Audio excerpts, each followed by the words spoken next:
ചില വ്യക്തികളുണ്ട്, നമ്മൾ എന്ത് പറഞ്ഞാലും അതിലൊരു നെഗറ്റീവ് കണ്ടുപിടിച്ച് അവരുടേതായ രീതിയിൽ വ്യാഖ്യാനിച്ച് നമ്മളെ മാനസികമായി തകർക്കാൻ ശ്രമിക്കും. ഇവർ മുൻകൂട്ടി ഒരു തിരക്കഥയുമായിട്ടായിരിക്കും നമ്മളെ സമീപിക്കുന്നത് തന്നെ.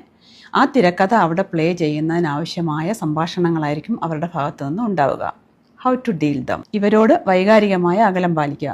അതായത് നമ്മളെ വേദനിപ്പിക്കുകയാണ് ലക്ഷ്യമെന്ന് മനസ്സിലാക്കി കുറ്റപ്പെടുത്തലുകൾ വ്യക്തിപരമായി എടുക്കാതെ ഇതൊന്നും എന്നെ ബാധിക്കുന്നില്ല എന്ന് കാണിക്കുക.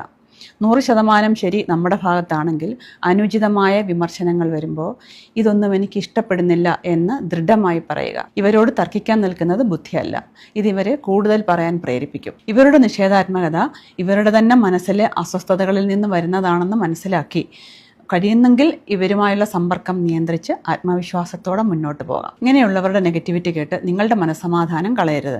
കാരണം ഒരു പൂന്തോട്ടത്തിൽ പോയാൽ അവിടെ പൂക്കളെ കാണുന്നവരുമുണ്ട്, മുള്ളുകൾ മാത്രം തിരയുന്നവരുമുണ്ട്. ഇത് അവരുടെ കാഴ്ചപ്പാടിൻ്റെ പ്രശ്നമാണ്. ഇവരുടെ മുന്നിൽ കൂടുതൽ വിശദീകരണത്തിന് നിൽക്കാതെ ജസ്റ്റ് സ്മൈൽ ആൻഡ് മൂവ്.